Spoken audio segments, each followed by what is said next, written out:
Castlevania, terceira temporada, foi lançada oficialmente agora na quinta-feira. E eu finalmente consegui terminar de assistir na verdade, agora na segunda-feira. E espero conseguir lançar ainda no mesmo dia. É sempre assim, é sempre feito nas carreiras os vídeos para conseguir lançar no mesmo dia. Enfim, só recapitulando algumas coisas, galera. Eu fiz um vídeo falando sobre as duas primeiras temporadas, que honestamente era pra ser uma só, né? Mas convenhamos que os caras deviam ter lançado os 4 primeiros episódios só pra fazer um teste. Provavelmente não tinha orçamento pra fazer todos os episódios. Falaram, não, é melhor lançar esses 4 aí, ver se dá certo. Se der certo, a gente continua lançando o resto. Então foi isso que aconteceu e acabou dividindo algo que não era pra ser nomeado como 2 temporadas diferentes. Mas, enfim, né? Vamos tratar como realmente terceira temporada de Castlevania. Assim como eu falei no primeiro vídeo que eu fiz sobre essas 2 primeiras temporadas, eu não conheço nada da franquia de jogos de Castlevania, nunca nem vi, basicamente, só vi print. O máximo, meu maior contato com a franquia de jogos é os prints que eu vi, que são os prints que eu vi dos jogos. Então, eu não vou me atentar a falar comparações, né? Fazer comparações com os jogos, enfim, né? Falar sobre como forma de adaptação que foi essa versão animada, mas exclusivamente sobre a própria versão animada por si só.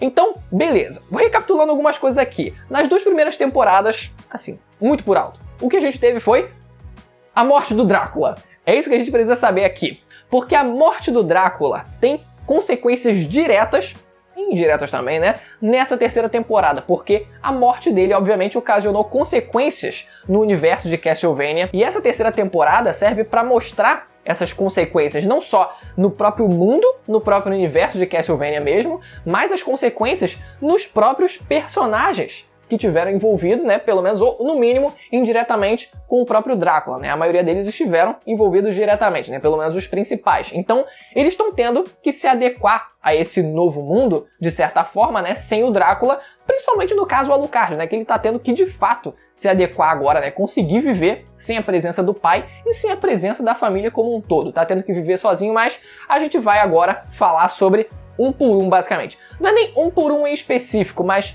essa terceira temporada ela focou bastante em pequenos polos, né? Pequenos grupos de personagens ou personagens individualmente, como no caso do Isaac, né? Que a jornada dele foi basicamente bem solitária, mas os outros grupos, né? Os outros polos dessa temporada podem envolver um ou mais personagens principais, né? Então, essa terceira temporada vai focando em todos esses grupos, em desenvolver todos esses grupos de forma até bem tranquila. A ação mesmo, ou pelo menos o clímax como um todo, que não necessariamente envolve ação, ele acontece só nos 2 últimos episódios. Aí o negócio realmente, você vê que a animação eles conseguem caprichar muito mais do que nos outros episódios, né? Porque eles realmente querem deixar marcado aquele clímax. Eles realmente trabalham muito bem nesses 2 últimos episódios para fazer um clímax muito bem animado, muito bem dirigido, alternando com clímax, com os diferentes clímax de todos esses grupos, e realmente fica um negócio muito maneiro. Só que a gente tem que falar, obviamente, né, de forma bem separada, porque esses grupos, esses cenários, eles meio que não se encontram, né? Eu queria que tivessem se encontrado para realmente dar um sentido de unidade na própria história, né? Mas não aconteceu, pelo menos ainda. Pode ser que aconteça numa próxima temporada, até pode ser que aconteça, mas esse é um dos pontos que eu meio que senti falta, porque parecia que as coisas estavam acontecendo de forma muito isolada uma da outra, sabe? Enfim, vamos começar falando aqui personagens. Os principais, obviamente, o Trevor e a Sypha, eles obviamente desenvolveram um caso. Isso aí ficou de forma implícita no começo, mas depois mostram eles acordando e dormindo, né? Dormindo e acordando juntos, né? Então fica bem óbvio que eles têm um caso, e a interação deles é uma das coisas mais legais dessa terceira temporada, a forma como eles conseguem realmente formar uma dupla, não só na hora da ação mesmo, mas na própria química deles mesmo também, né? Na própria personalidade dos personagens, eles realmente têm uma interação, uma química e uma comédia, até mesmo isso, né? Até a comédia deles é muito maneira de se assistir, mas além deles, a gente tem também, no mesmo cenário em que eles se encontram, já que eles não tinham um objetivo muito claro, pelo menos no começo, mas eles acabam se envolvendo com alguns personagens que dão esse objetivo a eles, né? Pelo menos esses outros personagens secundários, eles têm um objetivo e eles meio que vão tá lá, tipo, tá bom, né? Vamos ver aí no que dá, vamos ver aí se a gente resolve, porque a Sypha e até, de certa forma, o Trevor também, eles estão lá em busca de aventuras, né? Mas a Sypha, porque depois a gente vê que realmente deu merda, eles se envolverem com tudo aquilo, foi um negócio mais perigoso do que o normal, mais perigoso do que eles esperavam, então o Trevor fica putaço da vida e fala, mano, agora a gente vai agir da minha forma, né? Vamos seguir o meu estilo de vida. Então, essa química inicial que eles têm, né, que parecia estar dando tudo certo, no final já meio que tem essa discordância aí realmente no que eles deviam fazer da vida deles, né? Se eles deviam só ficar se aventurando e correndo risco de vida à toa aí, ou se eles deviam viver relativamente numa boa ali, arrumando uma briguinha ou outra ali, inevitável que aconteça, mas nada demais, né? Nada de que ponha a vida deles realmente em risco, né? Que é basicamente o que o Trevor realmente fazia antes de conhecer o Drácula, enfim, a Sypha, tudo que aconteceu naquela primeira temporada. Então eles acabam conhecendo um personagem chamado Juiz. Pelo menos ele é colocado pra gente como juiz, a gente não sabe qual é o nome dele, mas esse juiz, ele é o líder da cidade de Lindenfeld, que quer manter a paz e a ordem na cidade. Basicamente isso, né? E somado a ele também, meio que aparece para ajudar um cara chamado Sanderman, um homem que aparece querendo investigar o convento dessa cidade de Lindenfeld. E o antagonista desse arco, desses personagens, desse grupo de personagens, é um tal de Sala, que é o líder dos monges da mesma cidade de Lindenfeld, que quer, depois a gente descobre isso, ressuscitar o Drácula, né? Eles realmente chegam à conclusão de que, caraca, mano, eles estão querendo ressuscitar o cara de qualquer forma. Felizmente eles conseguem invadir o convento e descobrir o que estava acontecendo, meio que aceita que estava acontecendo lá debaixo do convento, todo mundo que estava se reunindo lá para fazer realmente aquela seita e fazer a invocação com um demônio preso lá, como se estivesse crucificado, para conseguir abrir o portal, e os caraca, para conseguir abrir o portal, para conseguir tirar o Drácula de lá, sabe? É meio que isso. Então, eles finalmente no final da temporada conseguem impedir isso.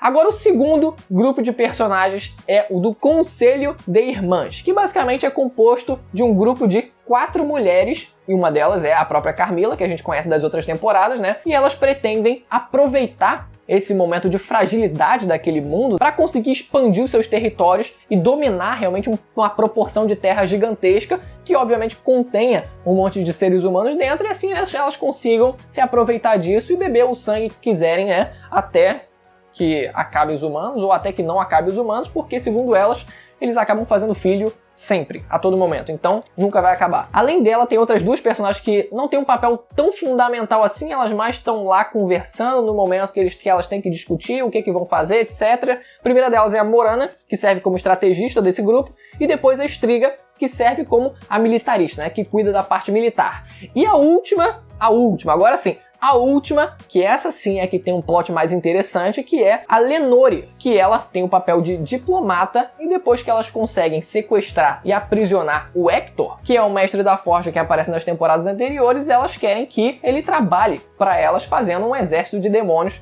para elas conseguirem se fortificar, né? Nada mais justo, só que os demônios, eles são leais a ele. Então, como é que elas iriam fazer se elas estavam escravizando e aprisionando o cara? Como é que elas iam convencer ele a trabalhar para elas dessa forma, né? Ficaria um pouco complicado. Então, ela assume esse papel de diplomata entre a relação dos dois, né? Para conseguir criar, pelo menos a princípio, um vínculo de amizade ali para tentar, olha só, eu sei que você quer sair, mas eu não posso deixar você sair, então o que eu posso te dar em troca para você poder me ajudar e tal, para você criar o exército para mim? Então ela tenta, de todas as formas, jogar esse verde e até mesmo seduz o personagem para no fim conseguir enganar ele colocando o anel enquanto eles estavam tendo uma relação sexual, né? Muito sagaz a mão dela, né? Conseguindo enfiar um anel ali de bobeira ali na mão do cara, né? Mas no momento em que ele estava extremamente fragilizado e na verdade já estava acreditando e se entregando para ela, no momento em que realmente depois de muita conversa, depois dela ir tentando várias coisas e ao ponto de também seduzir ele, né? Ele acaba meio que no fim se entregando. Ele estava num momento tão fragilizado que ele acaba se entregando para ela e realmente num momento ali muito íntimo, onde ela pede para ele falar determinadas coisas, como eu sou sua, eu vou ser leal a você e tal. Ele foi na onda achando que era simplesmente um negócio, né, ali coisas íntimas, né? Nunca fale coisas íntimas para sua parceira sexual. Ela pode colocar um anel no seu dedo e você acabar sendo prisioneiro dela para sempre. Mas eu não acho que seja algo incoerente, por mais que tenha acontecido, independente disso, gado, escravo, nada a ver, cara, porque isso já é condizente com o personagem. Se você vê o histórico dele, ele já era inocente ao ponto de achar que o Drácula ia poupar não só a vida dele, mas que talvez criasse uma forma de prisão para os humanos, que não precisaria exterminar todo mundo, criaria algum sistema ali que não precisaria exterminar todos os humanos e nem ele, sabe? Pelo menos ele acreditava que ele ficaria vivo de alguma forma porque ele estava aliado com o Drácula, ele estava ajudando o Drácula, então ele já era inocente a esse ponto, então ele só continuou inocente. O terceiro cenário é o do Isaac, que também trabalhou como mestre da forja pro próprio Drácula. Depois que ele foi mandado pro deserto, ele basicamente falou: quer saber? Eu vou criar o meu exército de demônios aqui e vou exterminar a humanidade como um todo porque a humanidade não presta. É meio que uma visão baseada nas experiências que ele teve. Cara, eu só tive experiências ruins na minha vida, ou pelo menos 95% das minhas experiências com a humanidade foram negativas, foram ruins, então eu vou matar todo mundo porque não tem jeito. Só que aí que tá. Um ponto que faz ele raciocinar sobre isso, que faz ele refletir sobre isso, são os dois personagens que aparecem nessa terceira temporada, que fazem um gesto benéfico pra ele, né, que tratam ele de uma forma boa. Então isso talvez faça ele raciocinar, mas não sei, não ao ponto de até o momento isso ter funcionado, porque ele ainda continua seguindo com o objetivo dele, né? Tomara que sirva de alguma coisa, pelo menos lá na frente, porque senão a jornada dele, os personagens que ele encontrou não vão fazer tanto sentido assim. E por último, dois personagens novos que apareceram, o Sumi e Cara, Sumi era a mulher ou o Sumi era o homem? Acho que Sumi era o homem e Taka era a mulher. Eles são dois caçadores do Japão querendo aprender a lutar, porque eles estavam sendo meio que mantidos prisioneiros e escravos, sempre assim, né? Tudo escravidão ali, né? Uma exacerbância de poder em cima do próximo, né? Que não tem fim, mas eles estavam sendo aprisionados e sendo sequestrados e sendo apunhalados quando queriam pela Cho, que no caso foi morta ali na temporada passada, que parece que eles têm medo que ela acabe voltando ou que outra pessoa acabe assumindo o lugar dela, né? No caso, ela teria que reviver para isso acontecer porque ela morreu. Essa Cho era uma vampira japonesa, né, que fez parte, que foi na verdade convocada pelo Drácula quando ele estava colocando o plano dele em ação, e isso fez com que a fortaleza onde ela vivia ficasse desprotegida e assim os personagens que estavam lá, né, pudessem fugir. Os japoneses que estavam sendo feitos reféns, prisioneiros, enfim, eles conseguiram fugir de lá e assim eles foram atrás do Alucard. Esses dois personagens eles foram atrás do Alucard e aí chega no principal ponto dessa história, né? O homem, ele estava vivendo uma vida plena, simplesmente de subsistência, fazia sua comidinha diária, não tinha estresse nenhum. Claro, ele também sofria de muita solidão, ele ainda não estava conseguindo superar tudo aquilo, só que a presença, a chegada desses dois personagens fez com que ele se sentisse produtivo de alguma forma, né? Porque eles foram lá buscar a ajuda dele, então ele ajudar essas duas pessoas fez com que ele se sentisse importante e ele ganhasse algum propósito na vida dele. Então ele acabou ajudando sem muita relutância, né? Ele foi e começou a treinar esses dois personagens e ao longo disso eles foram desenvolvendo uma relação um tanto amorosa, digamos assim, né? Um pouco fraternosa, um pouco carinhosa, um pouco melosa, um pouco saborosa. Só que apesar disso, o Alucard ele relutava em se abrir por completo a essas duas pessoas, né? Na verdade, não em se abrir por completo ele, por si só, mas principalmente o próprio ambiente do castelo, por exemplo, né? Que ele tinha locais do castelo que ele não queria que as outras pessoas vissem, que outras pessoas visitassem, talvez porque ele pessoalmente não queria visitar aqueles determinados lugares, então ele deixava muita coisa oculta desses dois personagens que fez com que eles acabassem suspeitando do Alucard e armassem uma armadilha para ele. Eles chegaram e começaram a seduzir o Alucard na cama para terem uma relação a três. A relação acontece até certo ponto, mas eles dois armam também uma armadilha para ele e acabam prendendo o Alucard na cama e tentam matar ele porque julgam que ele na verdade estava enganando eles de alguma forma e pela experiência passada de terem sido, né, subjugados por outra pessoa, eles acharam que isso também aconteceria em algum momento, então eles preferiram evitar que isso talvez acontecesse, eliminando o próprio Alucard. Só que o Alucard ele consegue, né, manipular a espada dele com magia e acaba matando os dois. Isso gerou muita polêmica nas redes sociais ali, porque o Alucard deu a bunda. Meu Deus, o Alucard deu a bunda, gente. Ah, meu Deus do céu. O vampiro deu a bunda. Ah, caraca. Então, vamos lá.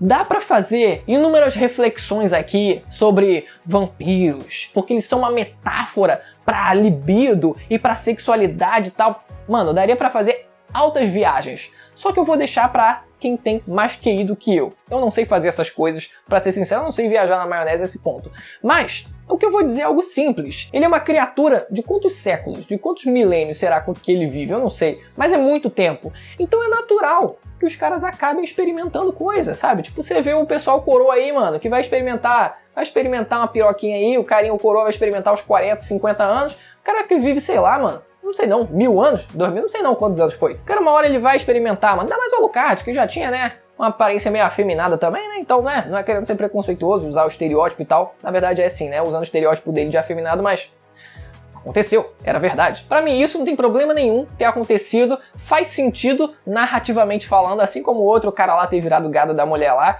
isso faz sentido narrativamente, tem uma função, não foi simplesmente um negócio lá, uma putaria gratuita. Porque a gente sabe, a gente consegue entender quando é uma sacanagem gratuita, seja heterossexual ou homossexual, de algo como essa cena que a gente teve, né? Que foi realmente algo que teve uma função. Então o Alucard, ele depois de matar essas duas pessoas, ele realmente chega à conclusão de que, olha, é melhor não me envolver com ninguém não, sabe? Melhor não deixar ninguém entrar aqui não, porque vai dar ruim, vai acabar dando ruim. Claro, essa terceira temporada eu senti que andou pouco, em alguns sentidos, sabe? Poderia ter dado mais passos, como por exemplo, né, o quarteto de mulheres lá, que elas já poderiam ter colocado pelo menos o plano delas de alguma forma em prática. O Alucard talvez tenha algum objetivo maior do que simplesmente continuar recluso na casa dele, só que dessa vez mais puto do que antes. Vamos ver se a quarta temporada é um pouco mais agitada do que essa terceira. Enfim, deixa o like, se inscreve no canal e ativa o sininho para receber as notificações dos próximos vídeos. Tem sempre vídeo de animes e mangás aqui no canal, então não deixe de se inscrever, beleza? Até a próxima, tchau!